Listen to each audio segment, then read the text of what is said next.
কেন লো এ মাগি অদ্ভুত মানুষ মানে আমি কি বাড়িতে একাই খেছি নাকি? হ্যাঁ গো, তো তোমার সংসারটা তোমাকে বাজার হাট আনতে হবে না? আমি বাজার হাট করে আনবো আর তুই চব্বু চশম করে গিলবি নাকি? ও তাই কি বইয়ের কাছে শুবা নাকি কাদা কুকুর একটা? কথায় কথায় গাল দিস কেন লো এই ঢেমুন মাগি? কি ব্যাপার কি রে তোর? আর কোথায় ছিলি কোথায় এতক্ষণ তুই? আর ওরা কারা তোর পেছনে দাঁড়িয়ে আছে? আব্বা গো, এরা ভালো লোক, এরা আমার সাথে আমাদের বাড়িতে কদিন থাকবে। কোথায় থাকবে? আমার সাথেই থাকবে, আমার ঘরেই থাকবে। কথাবার্তা দেখে আমার সাথেই থাকবে, আমার ঘরেই থাকবে। অমন করো কেন মা তুমি? আব্বা আছে তো, তুমি বলছো কেন? হবে তুই কি পাগল না পাই জমাবে? কেন আব্বা, মানুষকে বাড়িতে থাকতে দেওয়াটা কি অপরাধ? এখানে থাকা হবে না, এখানে থাকা হবে না, বাড়ি পাঠিয়ে দে। এইভাবে মানুষকে সামনে সামনে অপমান করাটাও ঠিক নয় আব্বা। এরা বড় অসহায় আব্বা। এদের জীবনের মধ্যে আর একটা কুকুরের জীবনের মধ্যে কোনো পার্থক্য নাই আব্বা। একটু দয়া করো আব্বা। এদের মতো নিঃস্ব অসহায় মানুষ দুনিয়াতে খুব কমই দেখা যায় আব্বা। এরা এত নিঃস্ব আর এত অসহায় হলেই বা কি করিবে? সে এক দুঃখের গোপন কাহিনী আব্বা। যদি তুমি শোনো না, তোমার এই ছাগলের মতো দাড়িটা খুলে পড়ে যাবে। তুমি মিথ্যে কথা বলছি না তো বাট? না না, মিথ্যা কথা নয়, এটা সত্যি কথাই। তাই এসব হইলো কি করে? আমার বৌমায়ের জন্য। বৌমাই জন্য? বৌমা আবার কি করলো? তুমি কি ফুটুর মা নাকি নাকি শাশুড়ি? শাউরি শাউরি। ও যাকে ভালোই হইলো, তাইলে তাইলে আমাদের রিস্তাতে তো বিয়ান হয়েছে নাকি? কি বলবো আব্বা, তোমার বউকে আমার চাচা বিয়ান বলবে নাকি?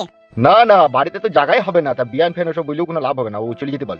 বিয়ানও বলবো না গো বড় ভাই, বোন বলবো বোন। সেটা না হয় আমি বুঝলাম তুমি বোন বলবে, কিন্তু ও ছোড়াটা কে তোমার পেছনে? এটা আমার পাতানো ছেলে, আর নাম হচ্ছে ফালতু। নাম খুঁজে পাইনি, ফালতু।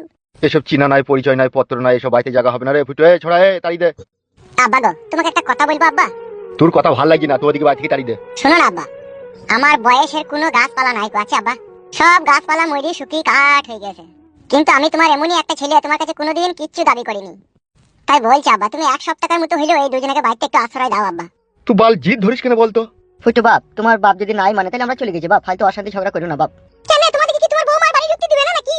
দিবে না বলতে, বৌমা আর ছেলে যেভাবে অপমান করে বাড়ি থেকে তাড়িয়ে দিছে, তাতে আমার আর বাড়ি যাওয়ার কোনো ইচ্ছা নাই।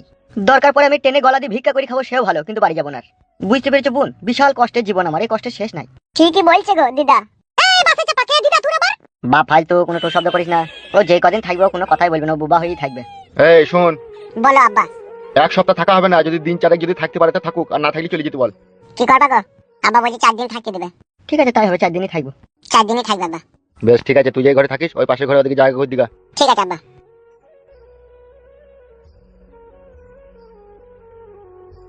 লি যা ওদিকে লি যা।